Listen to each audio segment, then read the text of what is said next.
Filmed live for a virtual audience from Berlin, Germany, it's LEC. Now, here's your host, Trevor Quickshot Henry. Welcome to our beautiful studio in Berlin for the opening day of LEC 2021. I had no idea that was coming. Who was that? We need to make that sitcom. And whoever did that VO, we need to bring them back. It is a brand new year. We've got some shocking signings to discuss, and as always, tons of new European talent. We'll give you all the major storylines in today's 1 hour long Ready Check. I am Quickshot. I didn't know the announcer was going to say that, so I added my name to the script. And I'm joined by Medi. Welcome back. New year, new season. Yeah, it's great to be here. Obviously, like 2021 is the year of Europe. I believe already we're going to win Worlds. So Look at his hair too. It's flowing majestically with his beards. It's beautiful. Wonderful. I spent 20 minutes with a hairdryer in makeup earlier.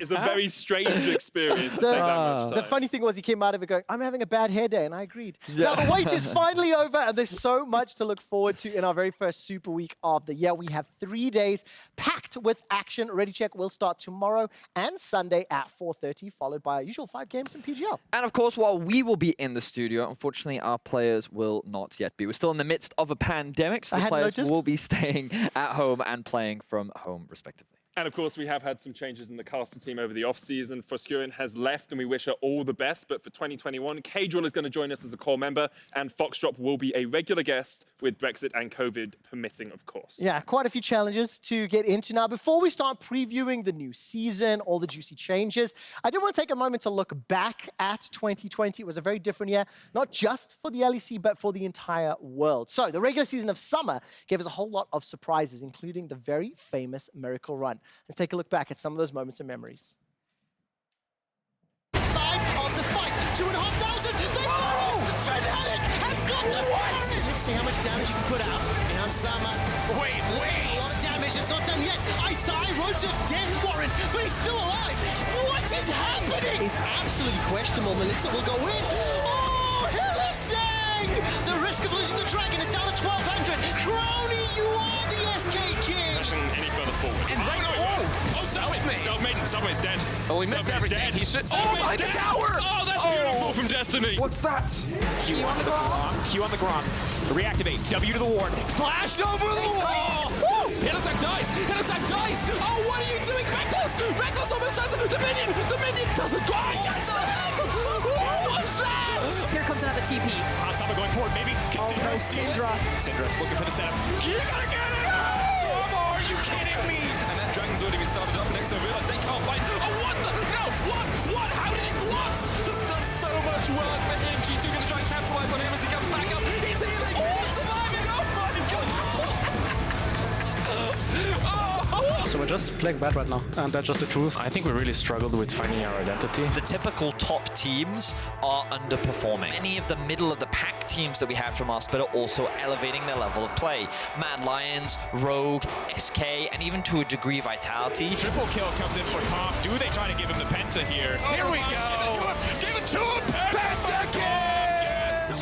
Oh, they don't know. With his Shadow. Oh no, he runs forward. Shadow's going to try and get onto him. He stuns him. Oh, Gilius. Oh no. Mad Lions styling on Schalke. Why is it going so wrong for Schalke? This team is currently 0-8. Was Razzle feared away, and this Fiddlesticks takes the triple kill. Sonic Wave has already used Stormbringer, used defensively. Shadow! They got the kill! G2 are going to try to figure out what happened because Mad Lions are the top dogs of the LEC now. He's fighting. You can burst around that Cats have to do it. The combo! G2, they look like they have been reborn, and Schalke have done it. They found their second win. Is there a glimmer of hope? Well, yeah, if you look at the standings, mathematically, it's still possible. Gilius, King of Lee Sin, ascend to godhood and grant me this win. HP, 2,500. Oh, he got to the rocket grab. Pulled inside, flash dive, goes back in. Gilius, you are amongst men! Mad Lions and Rogue, who is the best team in Europe? Rogue are looking through, they're trying to get the back door onto Mad Lions, and Mad Lions don't have any health recall. They don't have Baron, they get the Inferno, that's the soul, but is that enough? Here comes the TP, it's cancelled! It's cancelled! Rogue, for 1 second it looked like you threw it, but what an incredible call! The inhibitor respawns! He can't get there in time! Rogue have done it, and they tie Mad Lions in first place!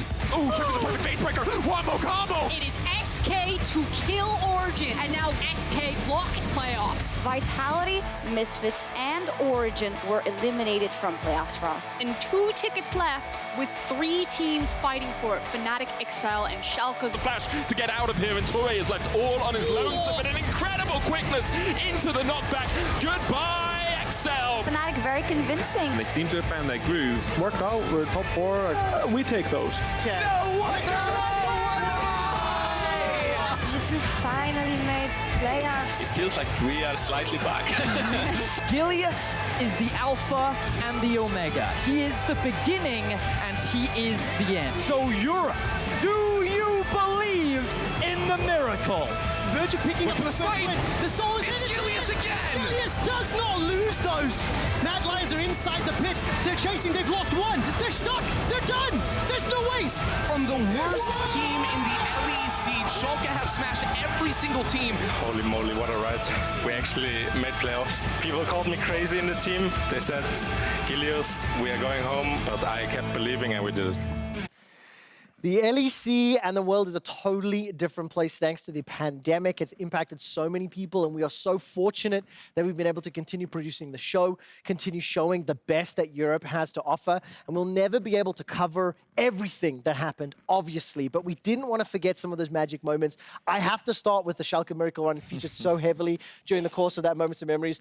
I'm so pissed at that fantastic Gilius segment you did from professional jealousy. Professional jealousy, but like, you don't get stories like that very often, and I'm so thankful that we got to experience it. I mean, a lot of the time when people talk about a Miracle Run, they're referring to my Hades world record that I set in the offseason, obviously. But there were other ones last year where people did a great job, and they went from like a 0.3% chance to making it into playoffs, to then beating SK, to almost beating Mad Lions. Like, they were on the cusp of what probably would have been one of the best underdog stories in the history of League of Legends, perhaps, or at least in the history of the LEC. Yeah. And it was a little disappointing they didn't quite make it, but also incredible to watch their progression through the entire split. It was a good season, all things considered, you know? It was fun to watch. Of course, our top teams did end up coming through when it came to the playoffs themselves. We had a really intense best of 5 between G2 and Rogue that I think a lot of fans got caught off by, because while Rogue did look good, the fact that they got that much better and they were able to push G2 the way that they did, I think was very impressive. And then, of course, the very one-sided final that we had from G2 getting their revenge on Fnatic. It was a pretty chaotic series, or a playoffs rather, that led us into a pretty eventful Worlds as well. I mean, it was absolutely crazy. And you think about the Mad Lions run, the performance that they showed up.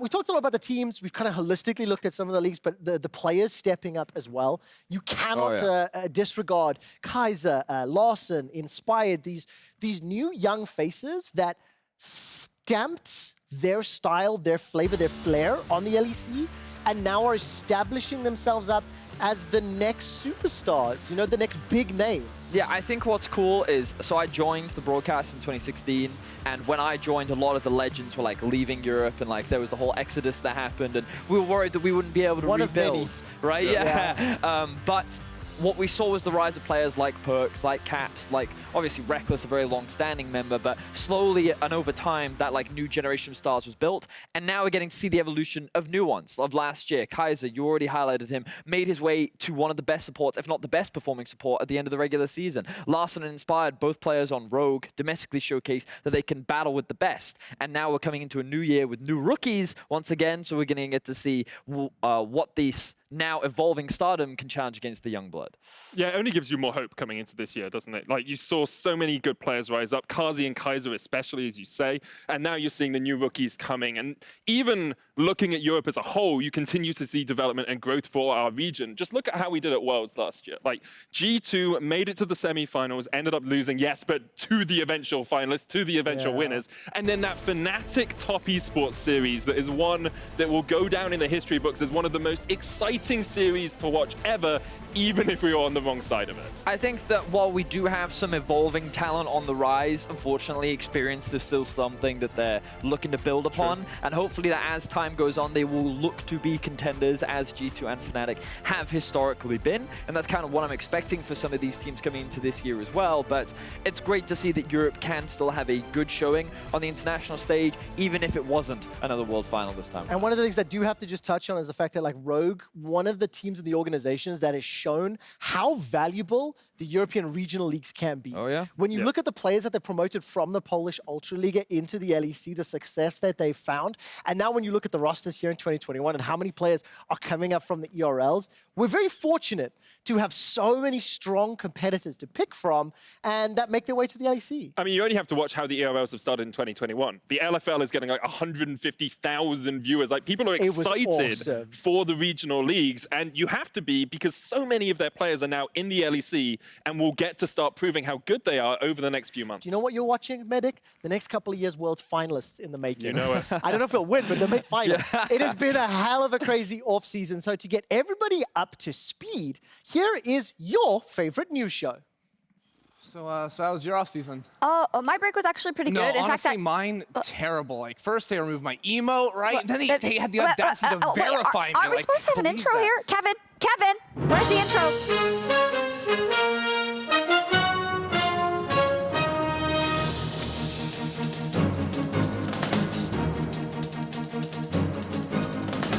Hello, good evening. Welcome to LEC Update, the show you never thought you needed. And once you've seen it, once you've seen it, just do it. Whatever. And once you've seen it, you'll know for sure. I'm Ify de Portre. And I'm Christy Frierson. 2021 was already off to a good start this year. I mean, our producer Kevin and I, we settled our differences from last year, and I think we're gonna make a lot of people laugh this year.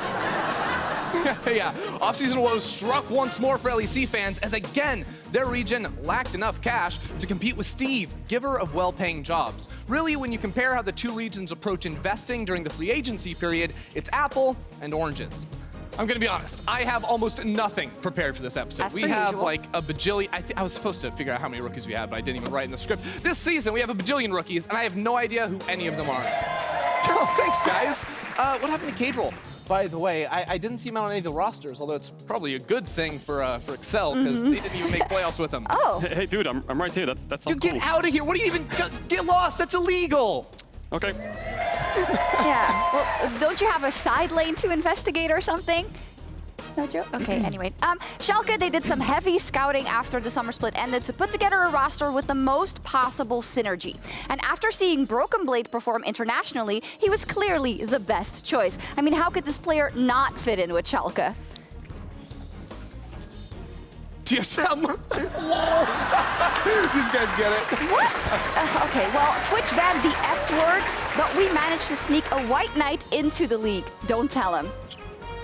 That was funny. Come on, that was a... okay, remember Origin? Me neither. They decided to change their name, look, and brand, and literally everything else besides their chances of making playoffs and Nuke Duck. Huh? Well, they're now Astralis, although I don't think they thought that abbreviation through. Check this out. Promise Q, more like Promise Playoffs. What?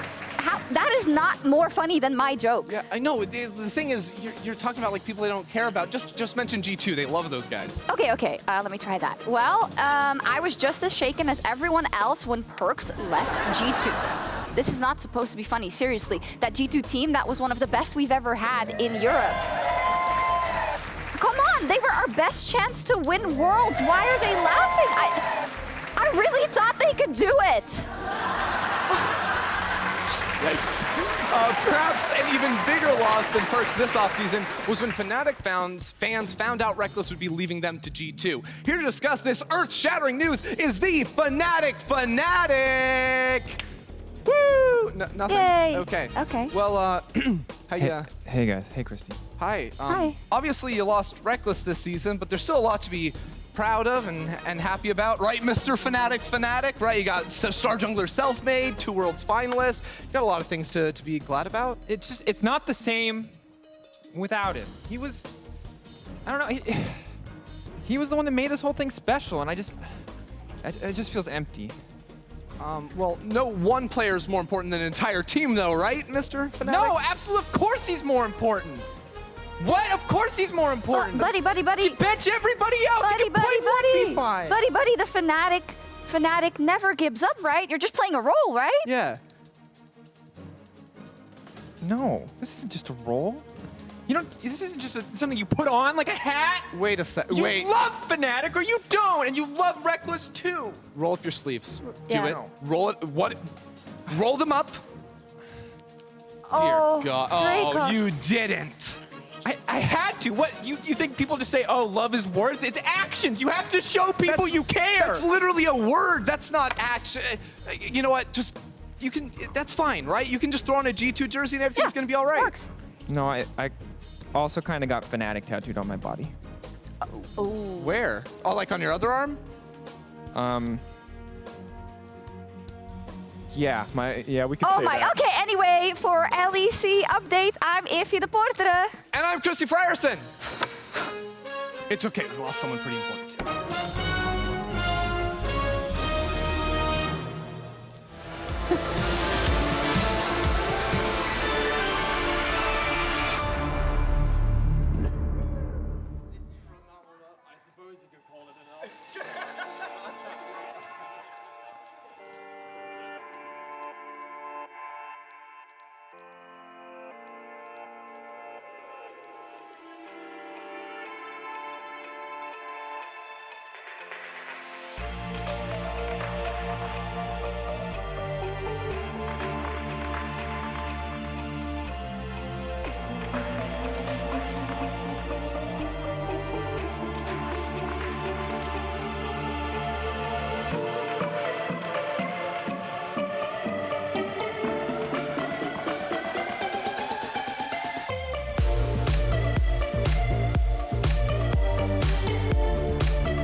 Welcome back to the LEC studio and the start of the 2021 season.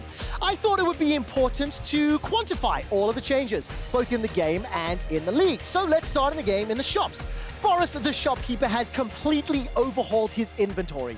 23 items were removed completely, but Boris did introduce some brand new product lines. There is, of course, a limit on purchase quantity per customer, however, and to rattle them off, 23 new mythic items, 15 new legendary items, 9 49 new epic items, 2 new jungle items, and doing some quick math, that's 49 new items. As an aside, 76 items have also been updated. Some might say that's a lot of changes. Let's turn our attention to the league itself and looking at the changes to teams, changes to rosters, new players. It may feel overwhelming right now, but the amount of changes we've seen is actually in line with many previous splits. There are 8 new rookies, 23 roster changes, there's no role swaps, and Reckless is no longer on Fnatic.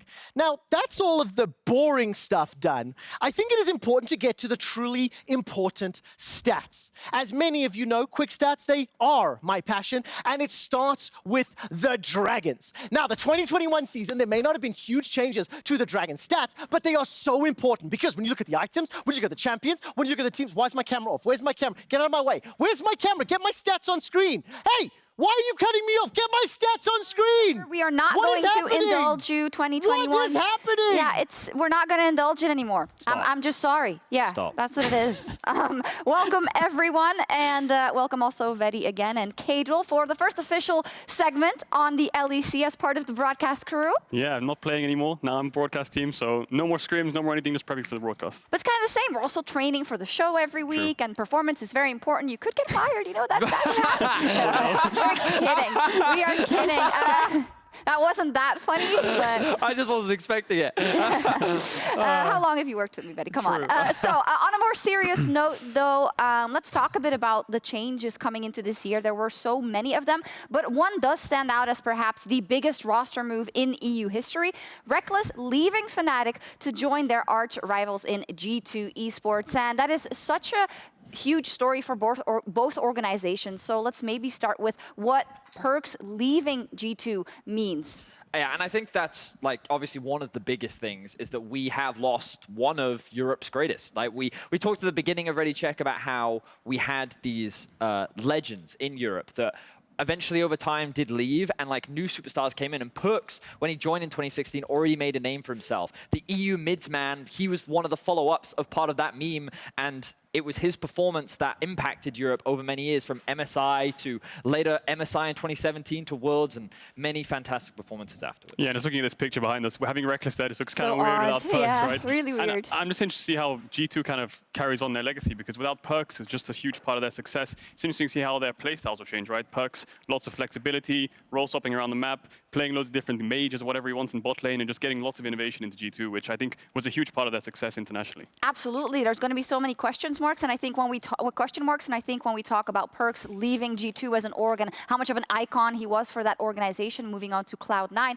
the same conversation has to be had about Reckless leaving the franchise that he was known for and played with for so long in Fnatic, to make that step to just get more success and as much success as possible. Yeah, exactly that. I think the Reckless really has become a core part of the European scene, and I think that over time, many fans thought that he would just commit to Fnatic and stay with Fnatic, but his drive to win and his goals to be a part of the best is extremely important to him, and we're going to see what he looks like on this new G2 roster, and I think that when it comes to changes, I think it's going to be quite a different G2 that we see this year. We're going to be talking a lot more about it throughout the weekend, but yeah, I'm excited to see what this G2 roster can bring. Yeah, and you take out one world champion finalist, slotted another in Reckless, and I think Reckless as a hyper carry, historically just one of the best AD carries Europe has ever seen. Yeah, we'll see how that works. Let's also talk about Fnatic, because they kind of are at the bad end of the bargain, let's say, as they lost Reckless, but they did a phenomenal job, in my opinion, with the roster that they came up with for the 2021 season, with Niski now in the mid lane replacing Nemesis, and Upset taking that Reckless spot. I think Fnatic as an organization have proven multiple times that regardless of the meta, regardless of the times, they will find a way to adapt. Remember when Reckless didn't want to play bot lane mages? Well, they just put the top laner down there and they got onto the top laner and said, like, this team is flexible and they're always capable of changing with the times. And I think that we're going to see that again. Niski is a player that loves to roam and help his team to better enable self-made. Upset is consistent and reliable and can provide the same role that Reckless did in the past. So I think that Fnatic should still be a team to be afraid of. Afraid of, absolutely. And finally, let's bring up the G2 image again. We got to get used to it, the fact that Reckless is now on there. But Caps has reunited with Reckless, of course. That is how they famously made that run to the World Finals back in 2018. And I just want to kind of explore a bit further what you said about the style changes. Because, yes, Reckless is a fantastic hyper carry and a marksman. It runs through his veins. But we have seen him be more creative in the past when it was needed. So do you feel that not just for the team of G2, but maybe for Reckless as an individual, this could be kind of a new era, something that he can discover from himself? Yeah, definitely. I mean, Reckless, we've seen how Reckless acts. You know, he really wants to win Worlds. He'll do absolutely anything he can possibly to win Worlds. So if he adapts around G2 and kind of gets with G2, all their meme playstyles, all these crazy picks they throw out, and Reckless is able to adapt and kind of put his mechanics, his raw mechanics into those champions and actually practice really hard with Mickey next to him, I think that he can pretty much fill Perk's shoes as much as possible. And I think Caps is really good. So when you put those two together, I think you're going to get a good team. And how can you not be excited to see what this G2 roster can do? Well, we'll soon hear from Reckless himself. But first, Drakos looks ahead towards the new chapter in G2 and Fnatic's history. G2 and Fnatic, two teams who have gone to extraordinary lengths to dominate Europe. Yet the one scenario LEC fans never thought possible has become a reality. After 8 years of extraordinary success, Reckless has left behind Fnatic to join G2 Esports in hopes of building the best team in Europe. G2 are the greatest team we have ever produced in Europe. But before we can even think about Reckless on G2, we have to consider the loss of the team's own franchise player, Perks. Leading G2 from the Challenger Series all the way to MSI and World Finals, Perks was a major factor in creating European League of Legends' most decorated team. He was the only constant on an always successful and ever-changing lineup. They've done it! G2 is heading to Paris! A player of Reckless's caliber is G2's best chance of filling the void that Perks left. But there is no guarantee of instant success. How will the historically reserved and stoic Reckless fit in the chaotic camaraderie that defines the culture of G2 Esports?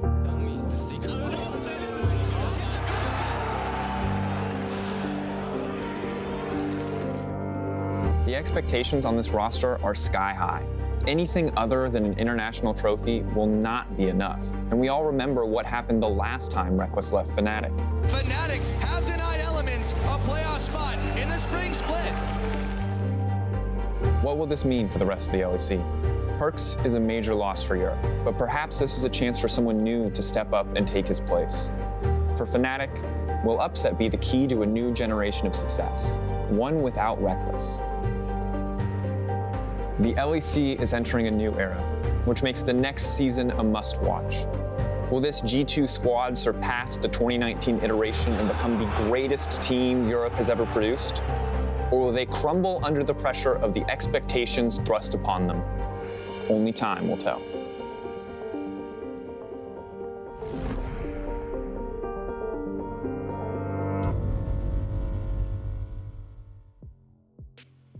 I guess a lot of people expect us to be even better now with the addition of me instead of Perks, which I think is debatable. Perks was a great player and in his own regard, and I guess I am a great player in my own regard, but I don't think it's like a bad player to a good player. I think it's more a good player to another good player. So I'm not really sure if we're gonna be able to have like an 18-0 split or something like that, which I can imagine people expect of us, but I think the lineup I'm currently playing with is probably the best lineup Europe has ever seen. I think that can be not so debatable after 2019 and 2020 seasons. So hopefully with them around me, I can finally reach a World Championship title. So G2 has a very goofy team atmosphere in comparison to what I'm used to in Fnatic. I think we have been much more just work buddies rather than buddies in general, and I think that's where G2 is very different to how it was before, where they honestly they hang 24/7, and it was kind of a shock for me to go from like playing scrims for 5-6 hours a day to hanging 24 hours a day. So still trying to get used to it, but I think it's honestly something that's probably going to help us in the end, because if we're like having each other's backs outside of the game, I think that will also be in the game eventually. I have the privilege of playing with another great support here in Europe. I feel like it was already a privilege to get to play with Hylissang, and now I get to play with Mickey as well. I don't think it's actually been any other player than me that has been in this situation, so I feel very privileged. But I would say the difference between Mickey and Hilly for me so far has been that, yeah, Hilly is a bit more loose and goes for more solo plays, and then Mickey is more reserved and looks for the team plays more. And I don't think it's like necessarily like a night or day situation where I'm a completely different player now thanks to changing my partner in the bot lane. I think it's more, yeah, we give a different vibe, I would say, as a bot lane, and I don't think it's like better or worse. I just think it's different. And I would say probably the same is gonna be with now Fnatic having Upsend instead of me. I don't think it's gonna be better or worse now that they are maybe a bit more wild in the bot lane. I think it's just gonna be different, and their own team has to get used to it, and the teams that they're playing against have to get used to it as well. Well, wonderful to hear from the man himself. I'm sure there'll be plenty of interviews with him in the G2 jersey this year. Kadril talking about, yeah, it was completely different for me, and not giving us too much info. I guess he doesn't know either what's going to happen. I think this is the first team Reckless has been on where it's like a brotherhood outside of the game. So if he can adapt that well, I think he'll perform extremely well. But I agree with him on saying I don't think they're going to go 18-0. I don't think they're going to stomp everyone. No, it takes time for the AD carry role to adjust to the new team, and I think he's got such a different playstyle to Perks that I think the G2 needs to grow throughout the year. Yeah, they definitely will. And I know what you're thinking at home. Oh, typical LEC. First show of the year, all they're doing is talking about G2 and Fnatic and Reckless and Perks. Listen, you know what you signed up for. We're just kidding, but we did want to give Perks the send-off that he deserves and kind of talk about the two teams that have dominated last season as well. But there are a lot of people waiting in the wings. It's not just about G2 and Fnatic anymore. And we wanted to talk about one team specifically, a new contender, Rogue, the talent factory. And Rogue, that has just been a story of growth developing year on year. When they first joined the league, they were in 10th place. They were last and they were bad. Then, moving into the summer split, they made some changes. They introduced some of these new players from the ERL, and all of a sudden they started getting better. Unfortunately, they didn't have enough time to be able to rectify some of their issues, but as time has gone on, they've only gotten better over time. And that's huge credit to the organization, the staff behind the players, but also the players themselves in the amount of growth that they've been able to make. And again, we talked about it, they have been rising in stardom. Larson in particular has really been making himself a name for himself here in the domestic scene.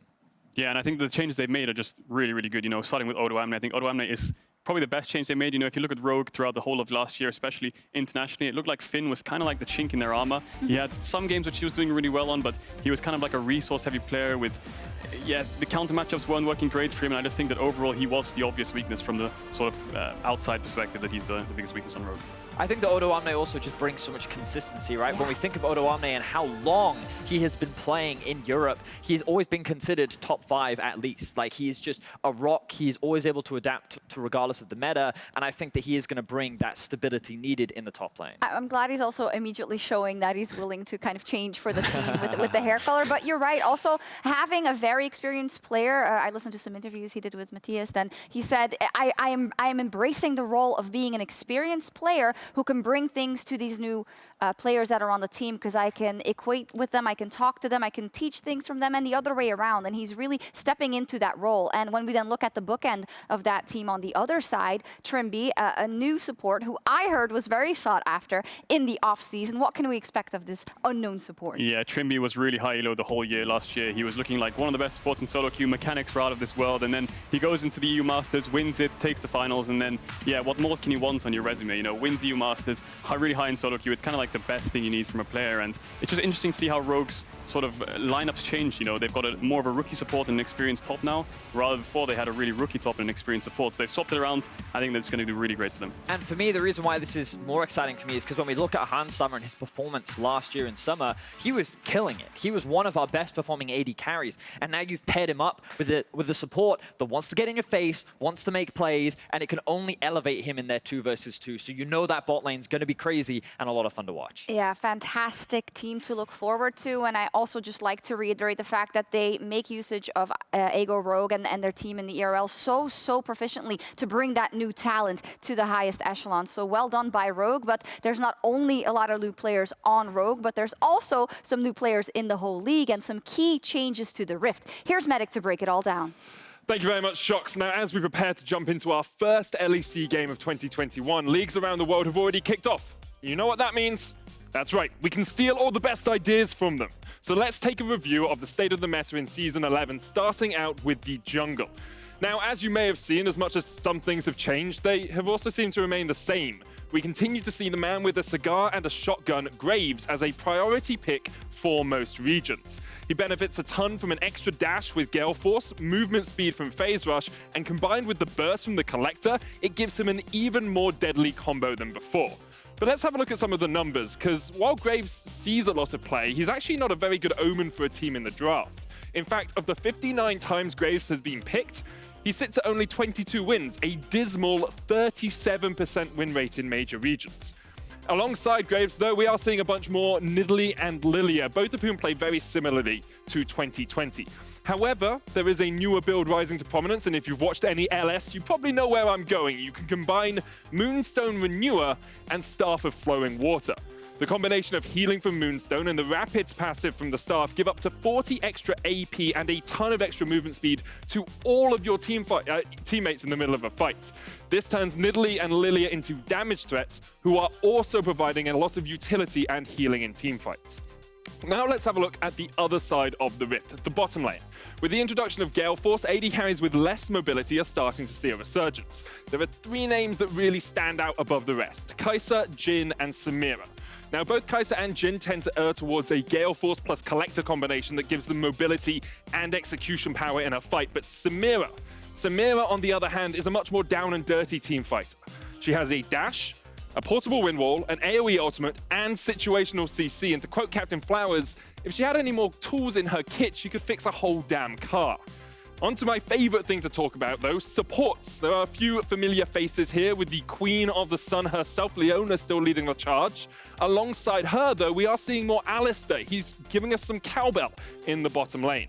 The movement speed buff from Shirelia's Battle Song allows the Bull to flank effectively in fights, or just stampede his way straight towards the enemy to kick off a fight. Now, while Leona and Alistar are 2 familiar faces in the support role, there is a little bit of inventiveness down bot, and we might not see this, but remember the Moonstone Manure Staff of Flowing Water combination I was talking about? Seems like bot lane wants a piece of the action as well. We may start seeing double support making its way back in, with combinations of Morgana, Seraphine, and Lux, and even things like Orianna and Anivia cropping up once again. Personally, I dread the days we go back to Taric Sona in the bottom lane, but don't be surprised if we see some more eclectic lanes start to be played. There are a lot of new things that we might see, but this kind of covers the basics. Mid lane and top lane remain very much the same. Renekton, Camille, Ornn, Zoe, Syndra, Orianna, nothing too exciting, but there may be a sprinkling of Gnar in there for good measure. Now, after the break, we'll be looking ahead to the opening games of the spring season as the EU players get their first taste of this new meta.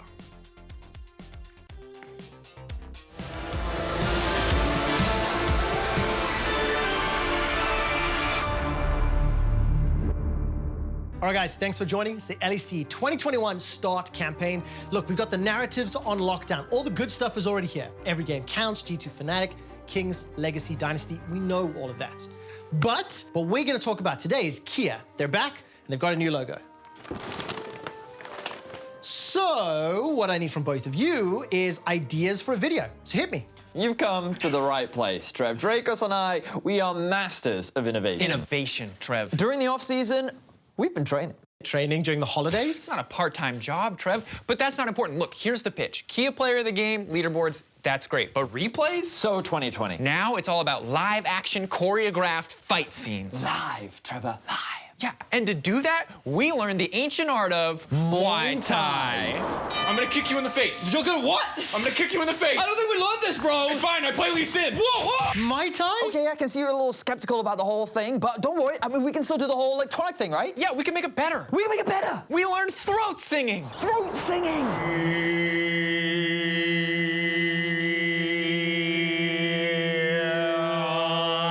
What is throat singing? Well, it's not that important, but Betty also learned ballet. Yeah, Trev, I learned Wait, I learned what? 1, 2, 3, 4. Spin, land, bow, drama. Oh, God, Vedius, what is this? Your night at the comedy club versus ballet. Do it again. Well, Trevor, what'd you think? I wish you guys could just learn to act. Dude, that's f***ed up.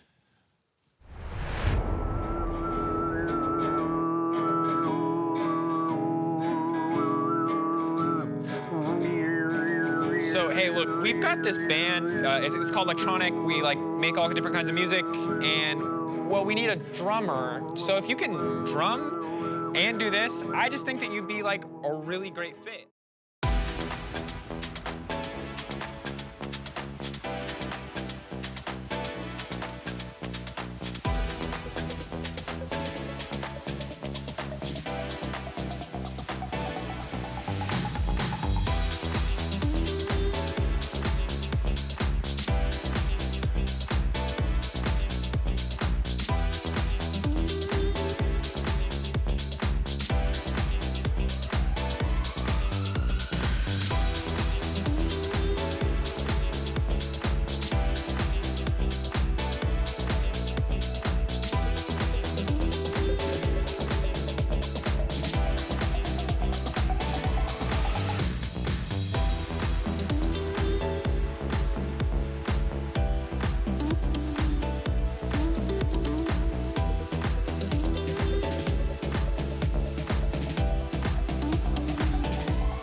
Welcome back, everyone, to the Analyst Desk, where we are counting down towards the opening game of the LEC 2021. And today is the beginning of many LEC careers, as the new faces are looking to impress in their first games. As we pull up the schedule, I'd like to point your attention to the fact that there is a rookie at least one rookie, in every single game today. And one of my personal favorite things to do at the beginning of a new season is to look specifically at those rookies and how they are doing. And I'm feeling good about the class of 2021. How about you? Yeah, I'm looking forward to that new rookie on G2. I think that he's got his weight cut out for him. No, but of course, I think that we always have a great plethora of rookies in Europe. Sometimes they don't always have that success right off the get-go. Sometimes it is a growing thing, but I do think that some players we get to see right off the bat, and I think, again, like players like Trimby are players that we're keeping our eyes on to see how they do. I think sometimes I come into a season, I think these rookies don't excite me that much, right? Like they're just coming up through the ERLs, but not much has been said about them. And this season, I don't have that. I have Tinks, Trimby, VTO, Blue, like there are so many names I can just list off that I'm incredibly excited for. Which is very impressive. It's as if I've done some research.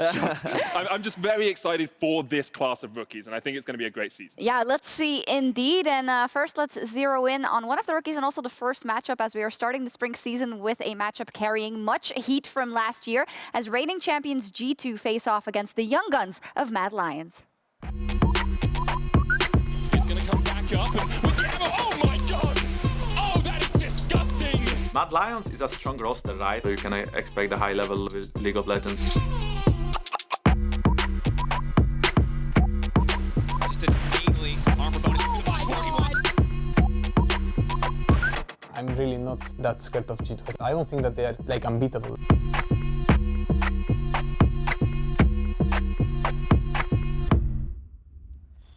That beat, though, I love the style of these little bumpers. And this is G2's first official game with Reckless in the bot lane, of course. And we still have no idea about how exactly this will change the team. Well, I have an idea. Okay, I have let us one. know. I think that specifically when we look at G2 at Worlds, I think that one of the issues that they had was that there are a lot of voices on that team, but a lot of players demand resources.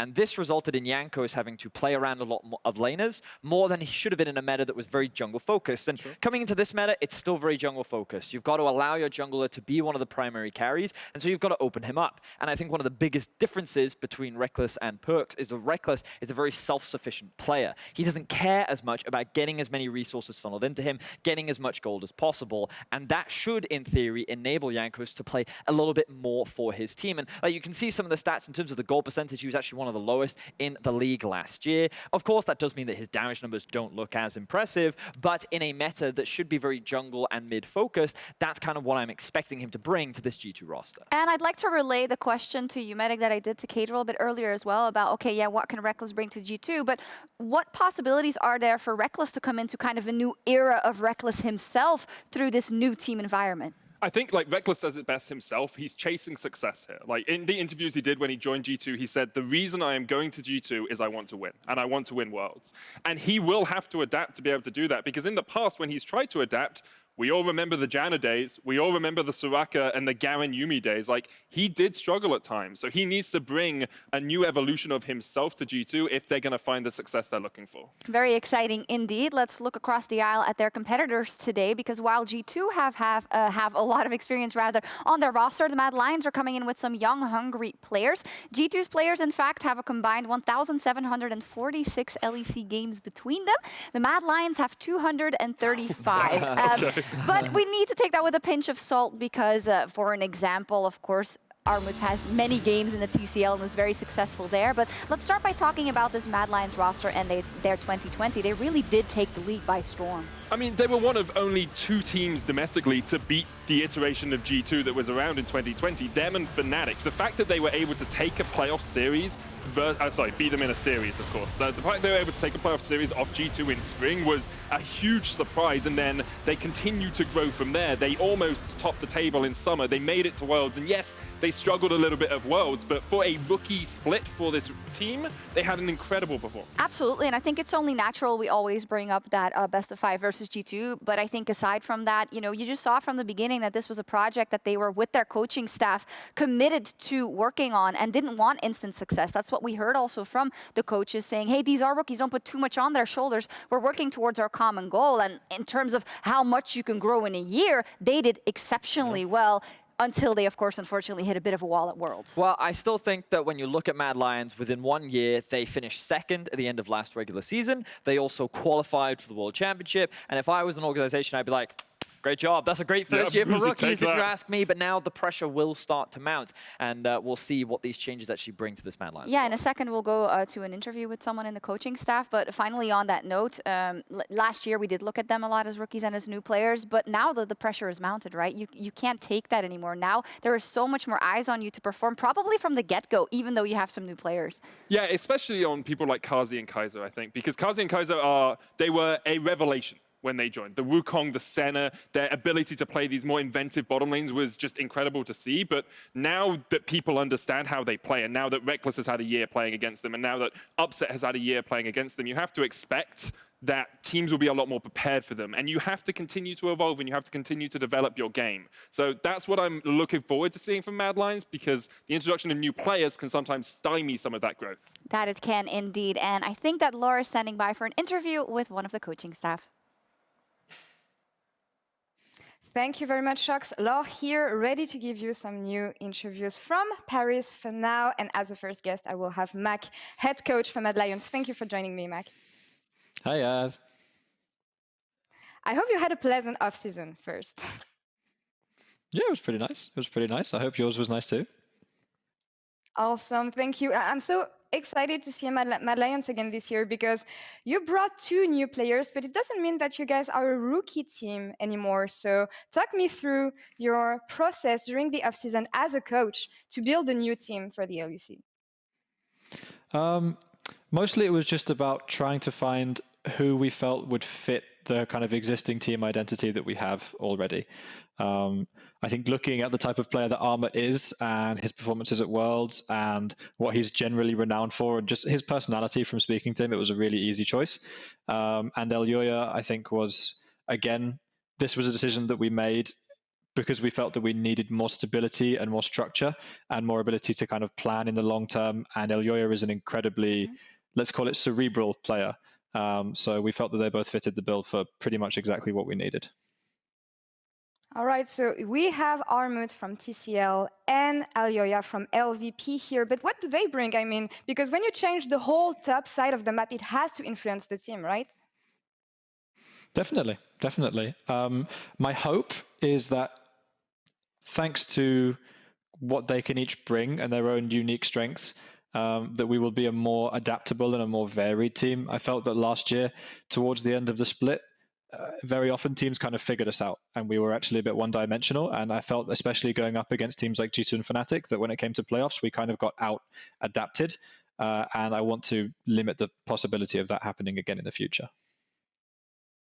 Now, we know the Mad Lions on stage, but also the celebrations moments after the game. So I have to ask, how are they going to blend with the rest of the Mad Lions? Are they as crazy as the rest of the team? It's it's one hell of an atmosphere, put it that way. I mean, the big thing that really struck all of the coaching staff and everyone working with them is just how much fun they have playing together. The office and the comms in scrims, it's just like non-stop laughter. It never stops. They're always joking around, perhaps to a fault sometimes. But yeah, it's incredibly fun. And I think that in terms of fitting into the overall team culture and atmosphere and getting on with their teammates and all of that, it's going really well. Everyone's enjoying it. They're both really easy to work with. They're both really hungry to learn. And I think that, yeah, we've remained a very similar kind of Mad Lions as we were to last year in terms of the way that we like to play the game and the way that that shows up. And I think we're going to be quite exciting to watch, I hope. Okay, kind of the same, keeping the fun, but still different expectations, I guess, because as I said, you were the rookie team last year. You have 3 experienced players now. You went to Worlds. So how does it impact the players and the way they're about to enter LEC, especially with the Super Week and G2 on the first game? Yeah, there are a lot of expectations, I would say, especially because I think we exceeded our expectations last year in a pretty big way. So definitely there are a lot of expectations coming in, and I think managing that is just part of our job as a coaching staff to make sure that everyone is aware that we will need some time to adapt. I mean, Armor is actually a pretty experienced player in his own right. I mean, he's played on a lot of big stages, gone to Worlds multiple times. He's won Turkey, so like he's actually very experienced. Just that people perhaps might not know him as much. But in terms of adapting to playing on the LEC stage, like there's no pressure and no one wants to put any pressure on Elyoya or Armut to like come up to speed super quickly. You know, we're all very happy developing at our own pace and just becoming a good team. And if it takes us the whole of spring to do that, fine. If it doesn't, great. Taking time and taking things slow. Thank you very much, Mike, for all these insights. I can't wait to see the Mad Lions on stage in a few minutes. Good luck for today. Thank you very much. And back to you, Shox. Thank you very much, Laura. Thank you for taking care of the interviews.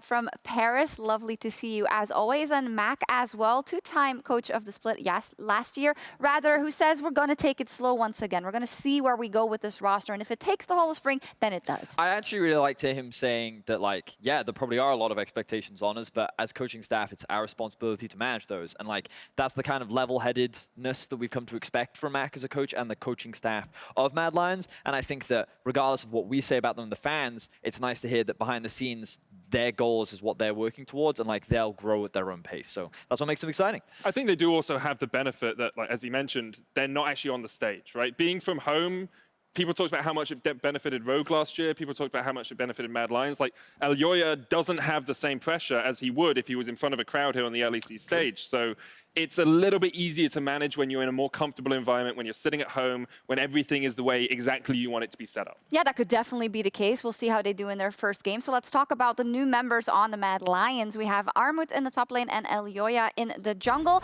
Let's start by talking about this top laner from the TCL, or ex-TC, or ex from the TCL. I said that wrong. You know what I mean. He played for Supermassive. They beat Mad Lions, and then he joined Mad Lions. Yep. I can't wait to see what Armut can bring. He's obviously, as Max said, a very experienced player. I think that what he showcased is like a very diverse champion pool. He's willing to try and set up plays, and he's almost like the opposite of what Arome would bring. Now, of course, when Arome joined that squad, he was one of those rookies joining the team, and he was kind of put in this position where he was constantly on the weak side of the map because the team never really had the time to grow and develop him as a player in that position. But I think that now with Armut, you kind of have more options because you have that basis to work with. And now we potentially will see a lot more flexibility, maybe even top-sided more drafts from this Mad Lions squad. Yeah, I was going to ask that question exactly, because it isn't just perhaps an upgrade in some people's minds, but it's a distinctly different playstyle. This is such an aggressive top laner who just goes in on any champion. He's famous for his Wukong, for instance, but that's quite the shift for the Mad Lions dynamic. I mean, Max said it himself. He thought they were one-dimensional last year in summer, and that's why Fnatic and G2 were able to work them out and were able to beat them when it came down to the crunch. And now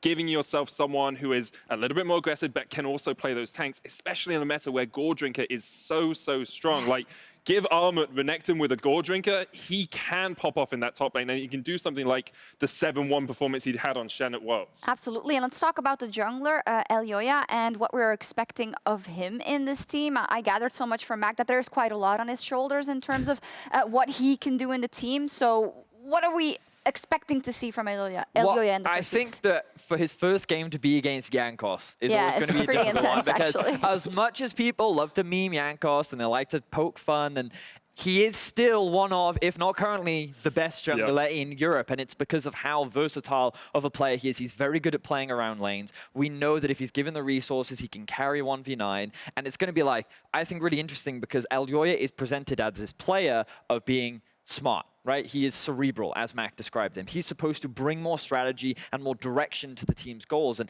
if that is the expectation, put him in game one, that's going to be a lot of pressure against a player like Jankos, who, whenever he has pressure in lanes, he's going to invade. He's going to get in your face, and he will push you and test you at every opportunity. And Elyoya hasn't been tested that often. Like, he was tested at EU Masters against Gamers Legion, against AGO Rogue. They managed to just get knocked out of that group, but he's only been playing professionally for 18 months. That's crazy. Like, how much weight is on this guy's shoulders to come from Movistar Riders winning summer, losing in group stage in EU Masters, and then your first game on the LEC is against Jankos? Like, the pressure has to be immense. But I love it. If you're a contender and a competitor, you wouldn't want it any other way. So excited to see it. With so many changes, I'm sure there is a lot of epic games waiting for us down the road. The spring season starts right now.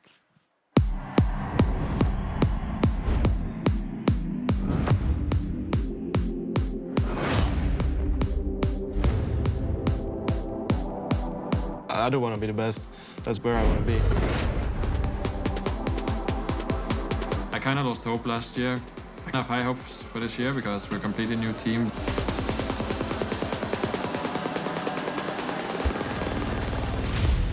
The rest of the team think that we are more of an underdog, but I do believe that this bit they will be more scared of us. This is the year when we actually go do or die, you know? Like, this is the year when we show everything or nothing. We just gotta prove people wrong. We feel like we have something to prove for ourselves, you know?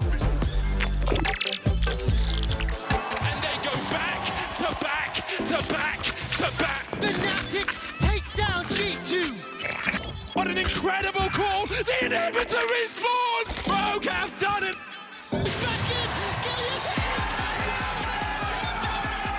The fire just got ignited by losing to Mad Lions. We can be top one with this roster because it has a lot of potential. I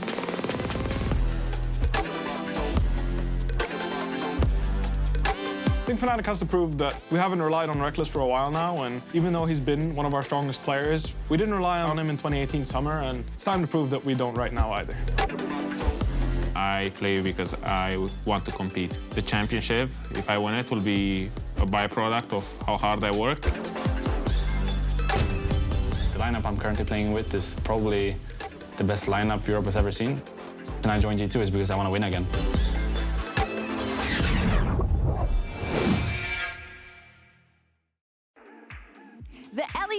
is back for 2021. And here are all the friends that you've missed, from the champions to the fan favorites. To the underdogs and rookies who are just getting started. It's a year for new names and new faces. And while some things changed, many did not. The humorous content you know and love isn't going anywhere. After all, what would the LEC be without it? It would be like Medi without Vedi, or Fnatic without Reckless. Oh wait, I can't say that anymore. What will 2021 hold for the LEC? Will it be another year of high rolls and miracle runs? A year of new allegiances, and maybe new champions. It's too soon to know. But all we know is that we're glad to have you back. So, welcome to the highest level of competition. Welcome to Analysis and Insight. Welcome to fandom. Welcome to Flex Kingdom. Welcome to Dragon Stats. Welcome to EU Production. Welcome to this new copy pasta. Welcome to the best league in the world.